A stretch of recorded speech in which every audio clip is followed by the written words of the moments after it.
Law 46. Never appear too perfect. Judgment. Appearing better than others is always dangerous, but most dangerous of all is to appear to have no faults or weaknesses. Envy creates silent enemies. It is smart to occasionally display defects and admit to harmless vices in order to deflect envy and appear more human and approachable. Only gods and the dead can seem perfect with impunity. Transgression of the law. Joe Orton met Kenneth Hallowell at the Royal Academy of Dramatic Arts, London, in 1953, where both had enrolled as acting students. They soon became lovers and moved in together.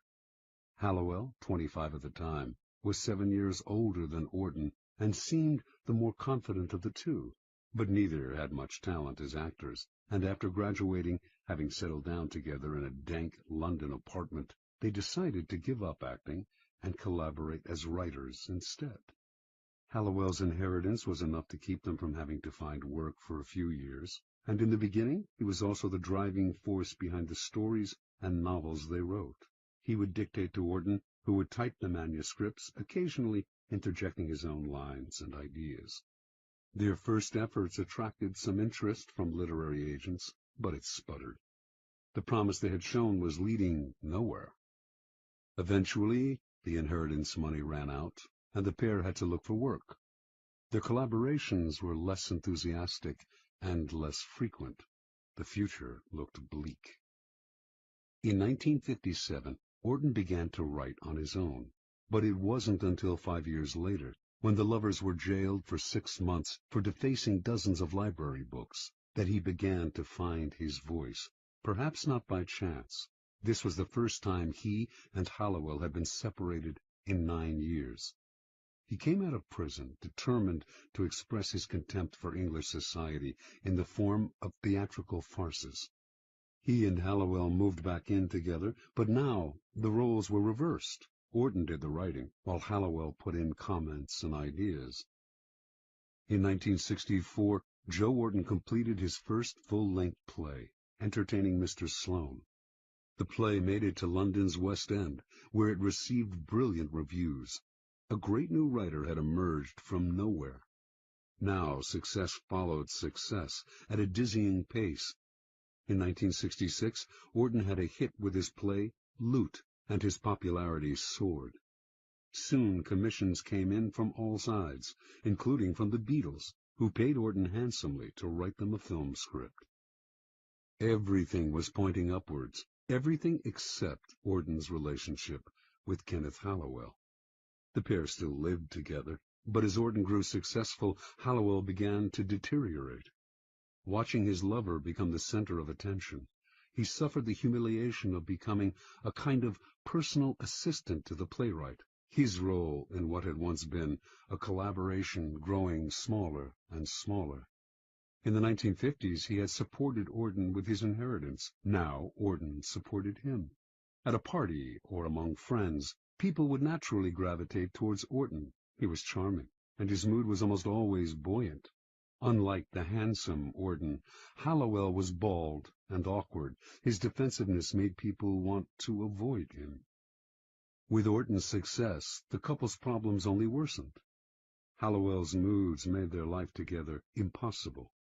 Orton claimed to want to leave him and had numerous affairs, but would always end up returning to his old friend and lover.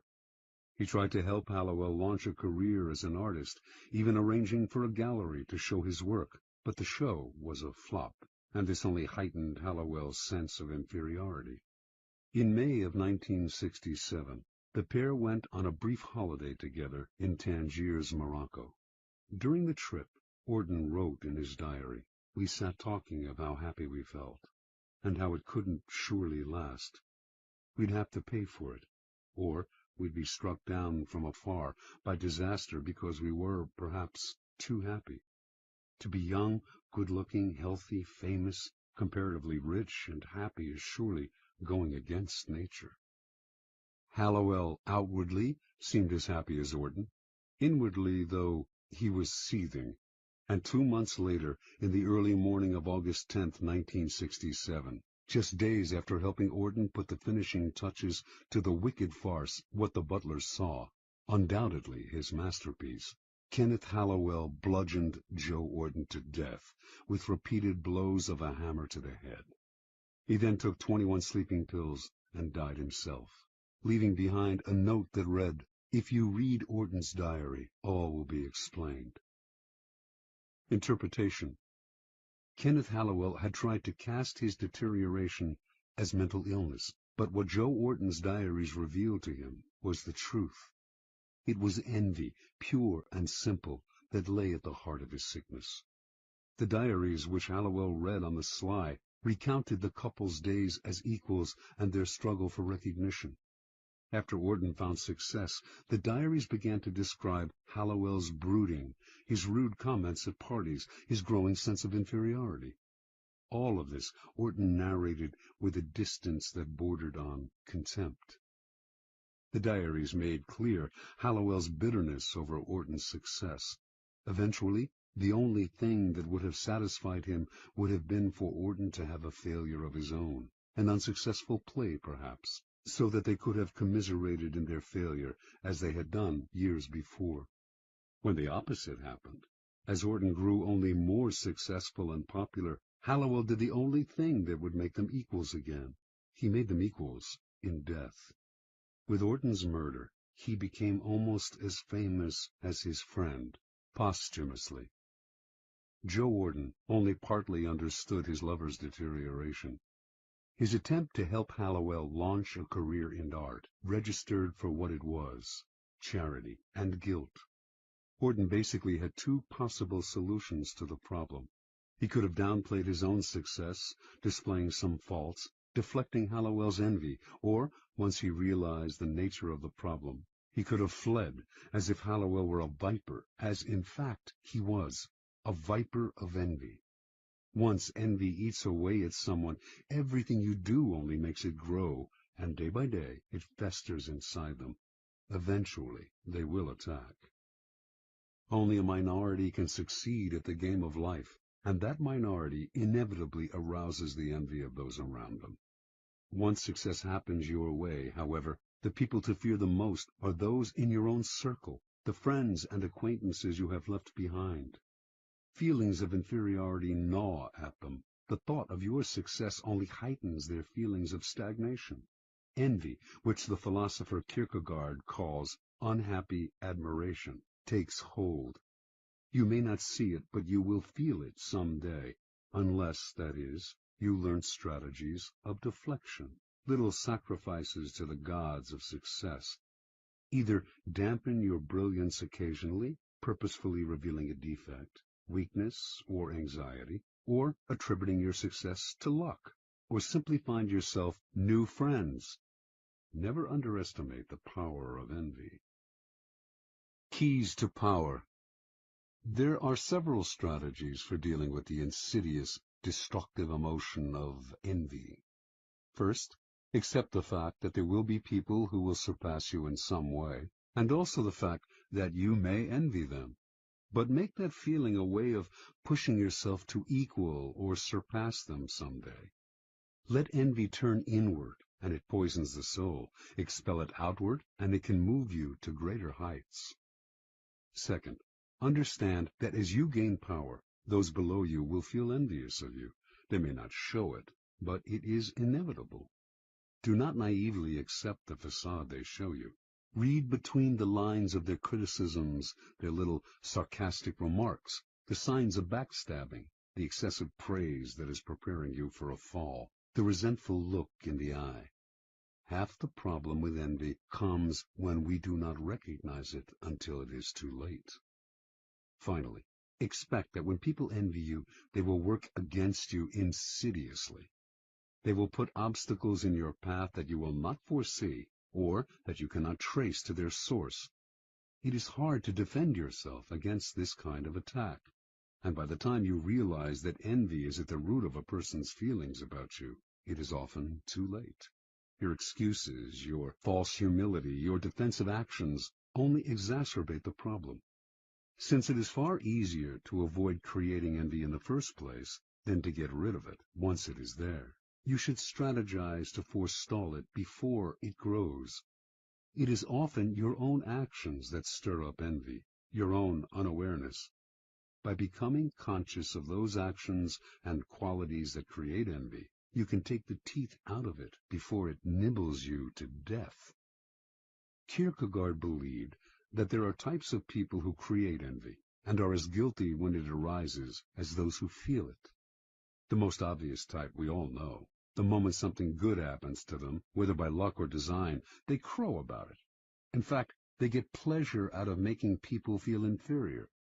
This type is obvious and beyond hope. There are others, however, who stir up envy in more subtle and unconscious ways, and are partly to blame for their troubles. Envy is often a problem, for example, for people with great natural talent.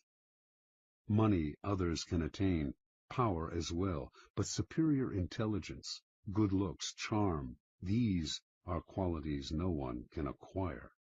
The naturally perfect have to work the most to disguise their brilliance, displaying a defect or two to deflect envy before it takes root. It is a common and naive mistake to think you are charming people with your natural talents when in fact they are coming to hate you. A great danger in the realm of power is the sudden improvement in fortune, an unexpected promotion, a victory or success that seems to come out of nowhere. This is sure to stir up envy among your former peers. Subtly emphasize how lucky you have been to make your happiness seem more attainable to other people, and the need for envy less acute. But be careful not to affect a false modesty that people can easily see through. This will only make them more envious. The act has to be good. Your humility and your openness to those you have left behind have to seem genuine. Any hint of insincerity will only make your new status more oppressive. Remember, despite your elevated position, it will do you no good to alienate your former peers. Power requires a wide and solid support base, which envy can silently destroy. According to the Elizabethan statesman and writer Sir Francis Bacon, the wisest policy of the powerful is to create a kind of pity for themselves, as if their responsibilities were a burden and a sacrifice. How can one envy a man who has taken on a heavy load for the public interest? Disguise your power as a kind of self-sacrifice rather than a source of happiness, and you make it seem less enviable. Emphasize your troubles, and you turn a potential danger, envy, into a source of moral support, pity. A similar ploy is to hint that your good fortune will benefit those around you. To do this, you may need to open your purse strings. To deflect envy, Gracian recommends that the powerful display a weakness, a minor social indiscretion, a harmless vice. Give those who envy you something to feed on, distracting them from your more important sins. Remember, it is the reality that matters. You may have to play games with appearances, but in the end, you will have what counts, true power. In some Arab countries, a man will avoid arousing envy by showing his wealth only on the inside of his house. Apply this wisdom to your own character. Beware of some of envy's disguises. Excessive praise is an almost sure sign that the person praising you envies you. They are either setting you up for a fall, it will be impossible for you to live up to their praise, or they are sharpening their blades behind your back. At the same time, those who are hypercritical of you, or who slander you publicly, probably envy you as well. Recognize their behavior as disguised envy, and you keep out of the trap of mutual mudslinging, or of taking their criticisms to heart. Win your revenge by ignoring their measly presence. Do not try to help or do favors for those who envy you. They will think you are condescending to them. Joe Orton's attempt to help Hallowell find a gallery for his work only intensified his lover's feelings of inferiority and envy. Once envy reveals itself for what it is, the only solution is often to flee the presence of the enviers, leaving them to stew in a hell of their own creation. Law 47. Do not go past the mark you aimed for. In victory, learn when to stop. Judgment. The moment of victory is often the moment of greatest peril. In the heat of victory, arrogance and overconfidence can push you past the goal you had aimed for, and by going too far, you make more enemies than you defeat. Do not allow success to go to your head. There is no substitute for strategy and careful planning. Set a goal, and when you reach it, stop. Transgression of the law. In 559 BC, a young man named Cyrus gathered an immense army from the scattered tribes of Persia and marched against his grandfather, Astyages, king of the Medes. He defeated Astyages with ease, had himself crowned king of Media and Persia, and began to forge the Persian Empire. Victory followed victory in quick succession. Cyrus defeated Croesus, ruler of Lydia, then conquered the Ionian islands and other smaller kingdoms. He marched on Babylon and crushed it. Now he was known as Cyrus the Great, king of the world. After capturing the riches of Babylon, Cyrus set his sights on the east, on the half-barbaric tribes of the Massagetæ, a vast realm on the Caspian Sea. A fierce warrior race led by Queen Tomyris, the Massagetæ lacked the riches of Babylon, but Cyrus attacked them anyway, believing himself superhuman and incapable of defeat. The Massagetæ would fall easily to his vast armies, making his empire immense. In 529 BC, then, Cyrus marched to the wide river Araxes, gateway to the kingdom of the Massagetæ. As he set up camp on the western bank, he received a message from Queen Tomyris, king of the Medes. She told him, "I advise you to abandon this enterprise, for you cannot know if in the end it will do you any good. Rule your own people and try to bear the sight of me ruling mine. But of course you will refuse my advice, as the last thing you wish for is to live in peace." Tomyris, confident of her army's strength, and not wishing to delay the inevitable battle, offered to withdraw the troops on her side of the river, allowing Cyrus to cross its waters safely and fight her army on the eastern side, if that was his desire. Cyrus agreed, but instead of engaging the enemy directly, he decided to play a trick. The Massagetæ knew few luxuries. Once Cyrus had crossed the river and made his camp on the eastern side, he set the table for an elaborate banquet full of meat, delicacies, and strong wine. Then he left his weakest troops in the camp and withdrew the rest of the army to the river. A large Massagetæ detachment soon attacked the camp and killed all of the Persian soldiers in a fierce battle. Then, overwhelmed by the fabulous feast that had been left behind, they ate and drank to their heart's content. Later, inevitably, they fell asleep. The Persian army returned to the camp that night, killing many of the sleeping soldiers and capturing the rest. Among the prisoners was their general, a youth named Spargapises, son of Queen Tomyris. When the queen learned what had happened, she sent a message to Cyrus, chiding him for using tricks to defeat her army. "Now listen to me," she wrote, "and I will advise you for your own good. Give me back my son, and leave my country with your forces intact, and be content with your triumph over a third part of the Massagetæ.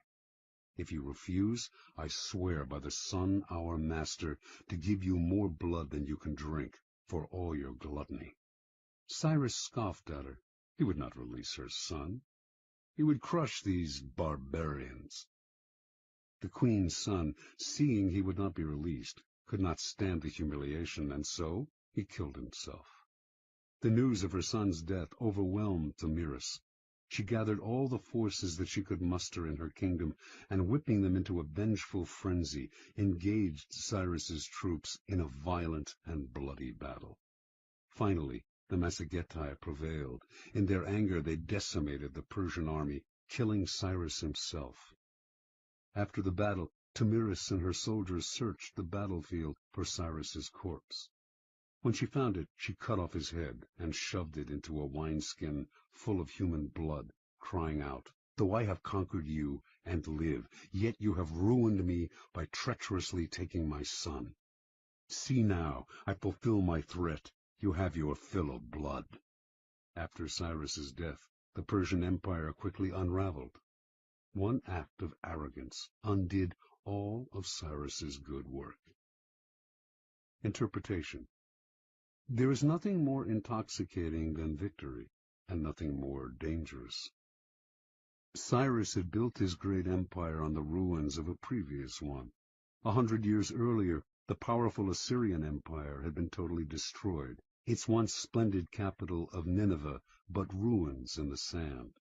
The Assyrians had suffered this fate because they had pushed too far, destroying one city-state after another, until they lost sight of the purposes of their victories, and also of the costs.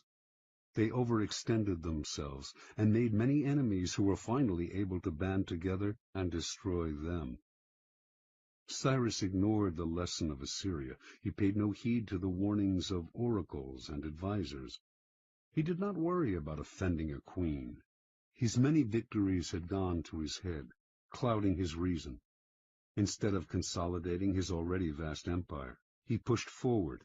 Instead of recognizing each situation as different, he thought each new war would bring the same result as the one before, as long as he used the methods he knew, ruthless force and cunning.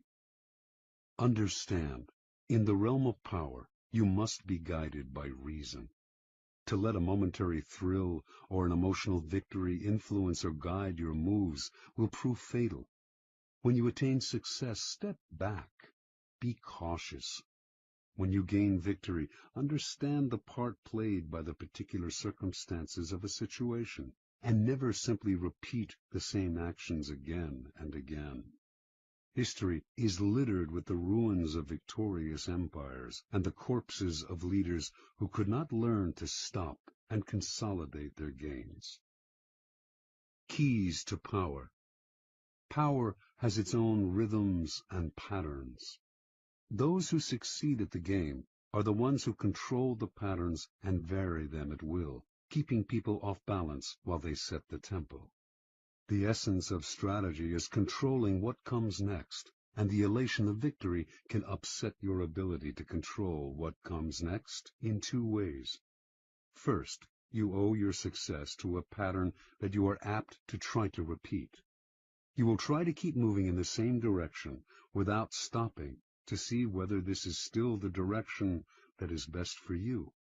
Second, success tends to go to your head and make you emotional. Feeling invulnerable, you make aggressive moves that ultimately undo the victory you have gained. The lesson is simple. The powerful vary their rhythms and patterns, change course, adapt to circumstance, and learn to improvise. Rather than letting their dancing feet impel them forward, they step back and look where they are going. It is as if their bloodstream bore a kind of antidote to the intoxication of victory, letting them control their emotions and come to a kind of mental halt when they have attained success. They steady themselves, give themselves the space to reflect on what has happened, examine the role of circumstance and luck in their success. As they say in riding school, you have to be able to control yourself before you can control the horse. Law 48. Assume formlessness. Judgment. By taking a shape, by having a visible plan, you open yourself to attack. Instead of taking a form for your enemy to grasp, keep yourself adaptable and on the move. Accept the fact that nothing is certain and no law is fixed. The best way to protect yourself is to be as fluid and formless as water. Never bet on stability or lasting order. Everything changes. Observance of the law. When World War II ended and the Japanese, who had invaded China in 1937, had finally been thrown out, the Chinese nationalists, led by Chiang Kai-shek, decided the time had come to annihilate the Chinese communists, their hated rivals, once and for all. They had almost succeeded in 1935, forcing the communists into the Long March, the grueling retreat that had greatly diminished their numbers. Although the communists had recovered somewhat during the war against Japan, it would not be difficult to defeat them now. They controlled only isolated areas in the countryside, had unsophisticated weaponry, lacked any military experience or training beyond mountain fighting, and controlled no important parts of China, except areas of Manchuria, which they had managed to take after the Japanese retreat. Chiang decided to commit his best forces in Manchuria. He would take over its major cities, and from those bases would spread through the northern industrial region, sweeping the communists away. Once Manchuria had fallen, the communists would collapse. In 1945 and 46, the plan worked perfectly. The nationalists easily took the major Manchurian cities. Puzzlingly, though, in the face of this critical campaign, the communist strategy made no sense. When the nationalists began their push, the communists dispersed to Manchuria's most out-of-the-way corners. Their small units harassed the nationalist armies, ambushing them here, retreating unexpectedly there, but these dispersed units never linked up, making them hard to attack. They would seize a town, only to give it up a few weeks later. Forming neither rear guards nor vanguards, they moved like Mercury, never staying in one place, elusive and formless. The nationalists ascribed this to two things: cowardice in the face of superior forces, and inexperience in strategy. Mao Zedong, the communist leader, was more a poet and philosopher than a general, whereas Chiang had studied warfare in the West and was a follower of the German military writer Karl von Clausewitz, among others. Yet a pattern did eventually emerge in Mao's attacks. After the nationalists had taken the cities, leaving the communists to occupy what was generally considered Manchuria's useless space, the communists started using that large space to surround the cities. If Chiang sent an army from one city to reinforce another, the communists would encircle the rescuing army. Chiang's forces were slowly broken into smaller and smaller units, isolated from one another, their lines of supply and communication cut. The nationalists still had superior firepower, but if they could not move, what good was it? A kind of terror overcame the nationalist soldiers. Commanders comfortably remote from the front lines might laugh at Mao, but the soldiers had fought the communists in the mountains and had come to fear their elusiveness. Now these soldiers sat in their cities and watched as their fast-moving enemies, as fluid as water, poured in on them from all sides. There seemed to be millions of them. The communists also encircled the soldiers' spirits, bombarding them with propaganda to lower their morale and pressure them to desert. The nationalists began to surrender in their minds. Their encircled and isolated cities started collapsing even before directly attacked. One after another fell in a quick succession. In November of 1948, the nationalists surrendered Manchuria to the communists, a humiliating blow to the technically superior nationalist army, and one that proved decisive in the war. By the following year, the communists controlled all of China. Interpretation. The two board games that best approximate the strategies of war are chess and the Asian game of Go. In chess, the board is small. In comparison to Go, the attack comes relatively quickly, forcing a decisive battle. It rarely pays to withdraw or to sacrifice your pieces, which must be concentrated at key areas. Go is much less formal. It is played on a large grid, with 361 intersections, nearly 6 times as many positions as in chess. Black and white stones, one color for each side, are placed on the board's intersections, one at a time, wherever you like. Once all your stones, 52 for each side, are on the board, the object is to isolate the stones of your opponent by encircling them. A game of Go, called Wei Qi in China, can last up to 300 moves. The strategy is more subtle and fluid than chess, developing slowly. The more complex the pattern your stones initially create on the board, the harder it is for your opponent to understand your strategy. Fighting to control a particular area is not worth the trouble. You have to think in larger terms, to be prepared to sacrifice an area in order eventually to dominate the board. What you are after is not an entrenched position, but mobility. With mobility, you can isolate the opponent in small areas and then encircle them. The aim is not to kill off the opponent's pieces directly, as in chess, but to induce a kind of paralysis and collapse. Chess is linear, position-oriented, and aggressive. Go is nonlinear and fluid. Aggression is indirect until the end of the game, when the winner can surround the opponent's stones at an accelerated pace. Chinese military strategists have been influenced by Go for centuries. Its proverbs have been applied to war time and again. Mao Zedong was an addict of Wei Qi, and its precepts were ingrained in his strategies. A key Wei Qi concept, for example, is to use the size of the board to your advantage, spreading out in every direction so that your opponent cannot fathom your movements in a simple, linear way. Every Chinese, Mao once wrote, should consciously throw himself into this war of a jigsaw pattern against the nationalists. Place your men in a jigsaw pattern in Go, and your opponent loses himself trying to figure out what you are up to. Either he wastes time pursuing you, or, like Chiang Kai-shek, he assumes you are incompetent and fails to protect himself. And if he concentrates on single areas, as Western strategy advises, he becomes a sitting duck for encirclement. In the Wei Qi way of war, you encircle the enemy's brain, using mind games, propaganda, and irritation tactics to confuse and dishearten. This was the strategy of the communists, an apparent formlessness that disoriented and terrified their enemy.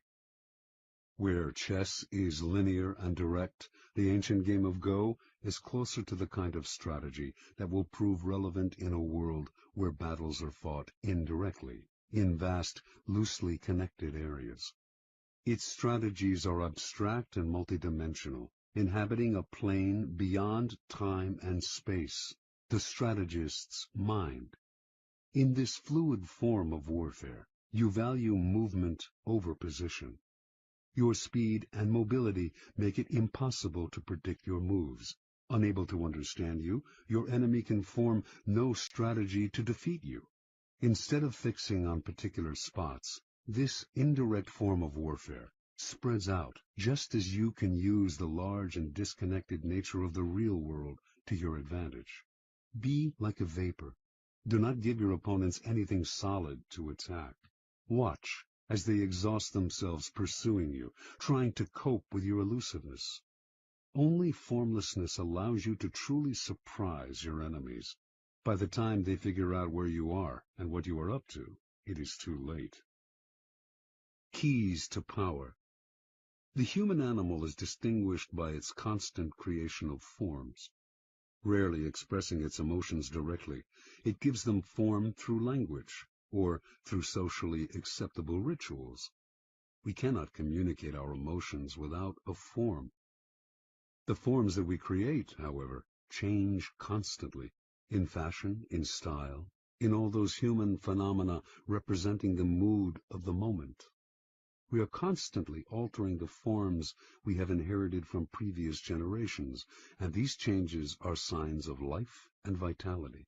Indeed, the things that don't change, the forms that rigidify, come to look to us like death, and we destroy them. The young show this most clearly.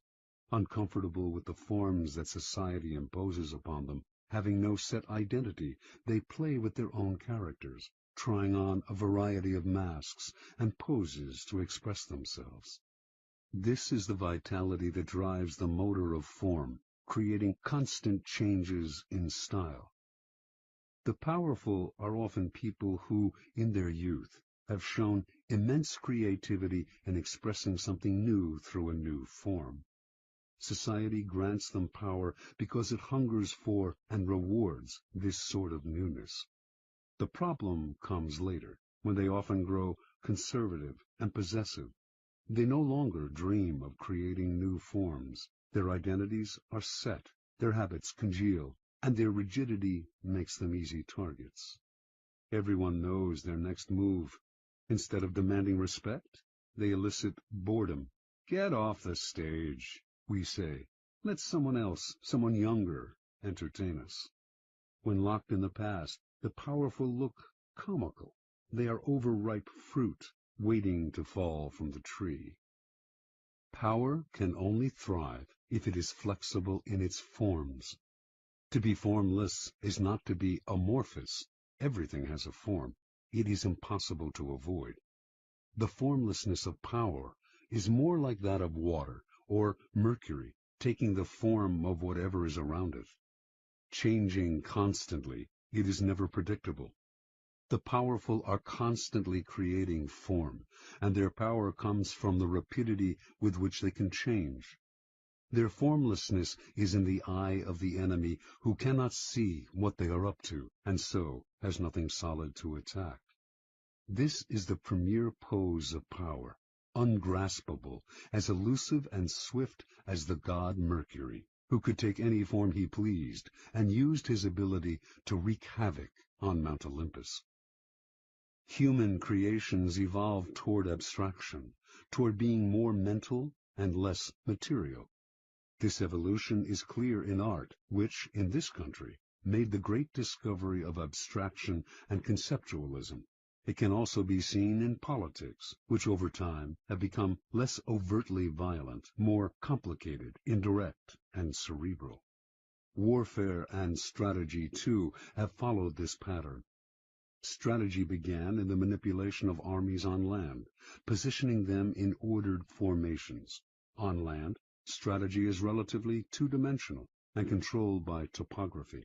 But all the great powers have eventually taken to the sea for commerce and colonization. And to protect their trading lanes, they have had to learn how to fight at sea. Maritime warfare requires tremendous creativity and abstract thinking, since the lines are constantly shifting. Naval captains distinguish themselves by their ability to adapt to the literal fluidity of the terrain and to confuse the enemy with an abstract, hard-to-anticipate form. They are operating in a third dimension, the mind. Back on land, guerrilla warfare, too, demonstrates this evolution toward abstraction.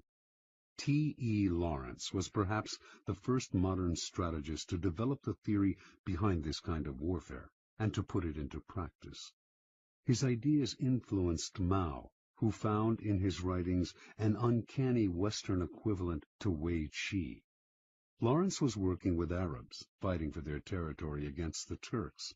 His idea was to make the Arabs blend into the vast desert, never providing a target, never collecting together in one place. As the Turks scrambled to fight this vaporous army, they spread themselves thin, wasting energy in moving from place to place.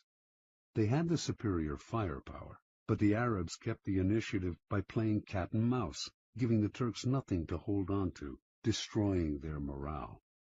Most wars were wars of contact. Ours should be a war of detachment, Lawrence wrote. We were to contain the enemy by the silent threat of a vast, unknown desert, not disclosing ourselves till we attacked. This is the ultimate form of strategy. The war of engagement has become far too dangerous and costly. Indirection and elusiveness yield far better results at a much lower cost. The main cost, in fact, is mental, the thinking it takes to align your forces in scattered patterns, and to undermine the minds and psychology of your opponents. And nothing will infuriate and disorient them more than formlessness. In a world where wars of detachment are the order of the day, formlessness is crucial. The first psychological requirement of formlessness is to train yourself to take nothing personally. Never show any defensiveness. When you act defensive, you show your emotions, revealing a clear form. Your opponents will realize they have hit a nerve, an Achilles heel, and they will hit it again and again. So train yourself to take nothing personally. Never let anyone get your back up. Be like a slippery ball that cannot be held. Let no one know what gets you or where your weaknesses lie. Make your face a formless mask, and you will infuriate and disorient your scheming colleagues and opponents. One man who used this technique was Baron James Rothschild, a German Jew in Paris. In a culture decidedly unfriendly to foreigners, Rothschild never took any attack on him personally or showed he had been hurt in any way. He furthermore adapted himself to the political climate, whatever it was. The stiffly formal Restoration monarchy of Louis XVIII, the bourgeois reign of Louis Philippe, the Democratic Revolution of 1848, the upstart Louis Napoleon crowned emperor in 1852. Rothschild accepted them one and all and blended in. He could afford to appear hypocritical or opportunistic because he was valued for his money, not his politics. His money was the currency of power. While he adapted and thrived, never showing a form, all the other great families that had begun the century immensely wealthy were ruined in the period's complicated shifts and turns of fortune. Attaching themselves to the past, they revealed their embrace of a form. Throughout history, the formless style of ruling has been most adeptly practiced by the queen who reigns alone. A queen is in a radically different position from a king. Because she is a woman, her subjects and courtiers are likely to doubt her ability to rule, her strength of character. If she favors one side in some ideological struggle, she is said to be acting out of emotional attachment. Yet, if she represses her emotions and plays the authoritarian in the male fashion, she arouses worse criticism still.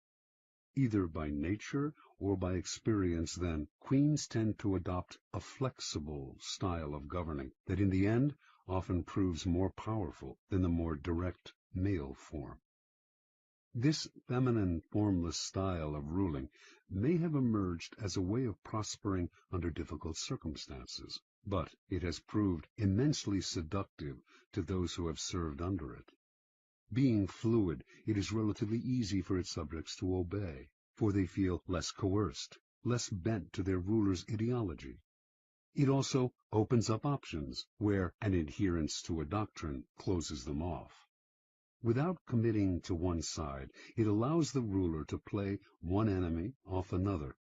Rigid rulers may seem strong, but with time their inflexibility wears on the nerves, and their subjects find ways to push them from the stage. Flexible, formless rulers will be much criticized, but they will endure, and people will eventually come to identify with them, since they are as their subjects are, changing with the wind, open to circumstance. Despite upsets and delays, the permeable style of power generally triumphs in the end. When you find yourself in conflict with someone stronger and more rigid, allow them a momentary victory. Seem to bow to their superiority. Then, by being formless and adaptable, slowly insinuate yourself into their soul. This way you will catch them off guard, for rigid people are always ready to ward off direct blows, but are helpless against the subtle and insinuating. To succeed at such a strategy, you must play the chameleon, conform on the surface, while breaking down your enemy from the inside. In evolution, largeness is often the first step toward extinction. What is immense and bloated has no mobility, but must constantly feed itself. The unintelligent are often seduced into believing that size connotes power. The bigger, the better. In 483 BC, King Xerxes of Persia invaded Greece, believing he could conquer the country in one easy campaign. After all, he had the largest army ever assembled for one invasion. The historian Herodotus estimated it at over more than 5 million. The Persians planned to build a bridge across the Hellespont to overrun Greece from the land, while their equally immense navy would pin the Greek ships in harbor, preventing their forces from escaping to sea. The plan seemed sure, yet as Xerxes prepared the invasion, his adviser Artabanus warned his master of grave misgivings. "The two mightiest powers in the world are against you," he said. Xerxes laughed. What powers could match his gigantic army?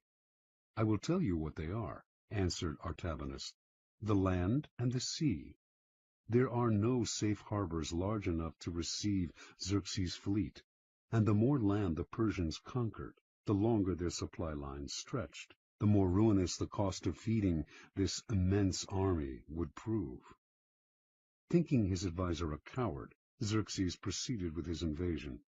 Yet, as Artabanus predicted, bad weather at sea decimated the Persian fleet, which was too large to take shelter in any harbor. On land, meanwhile, the Persian army destroyed everything in its path, which only made it impossible to feed, since the destruction included crops and stores of food. It was also an easy and slow-moving target. The Greeks practiced all kinds of deceptive maneuvers to disorient the Persians. Xerxes' eventual defeat at the hands of the Greek allies was an immense disaster. The story is emblematic of all those who sacrifice mobility for size. The flexible and fleet of foot will almost always win, for they have more strategic options. The more gigantic the enemy, the easier it is to induce collapse. The need for formlessness becomes greater the older we get, as we grow more likely to become set in our ways and assume too rigid a form. We become predictable, always the first sign of decrepitude, and predictability makes us appear comical. Although ridicule and disdain might seem mild forms of attack, they are actually potent weapons, and will eventually erode a foundation of power. An enemy who does not respect you will grow bold, and boldness makes even the smallest animal dangerous. As you get older, you must rely even less on the past. Be vigilant, lest the form your character has taken makes you seem a relic. It is not a matter of mimicking the fashions of youth. That is equally worthy of laughter. Rather, your mind must constantly adapt to each circumstance, even the inevitable change that the time has come to move over and let those of younger age prepare for their ascendancy. Rigidity will only make you look uncannily like a cadaver.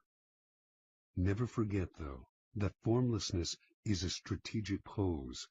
It gives you room to create tactical surprises.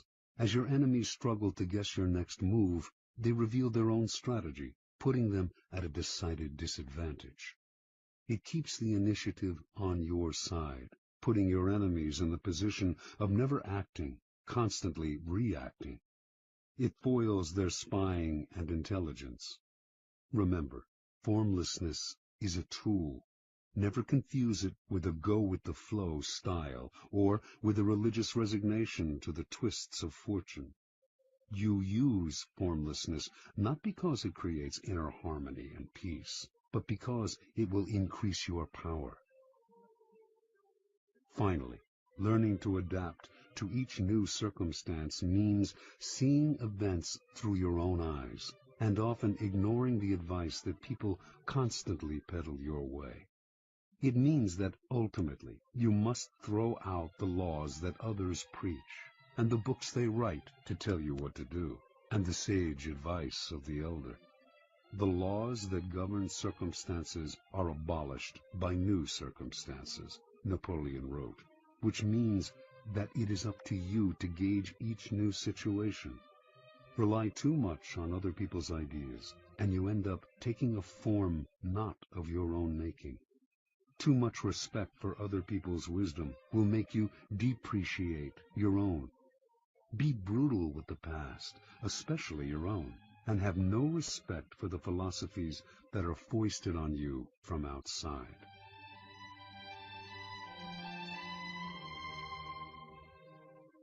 This has been a Highbridge audio production.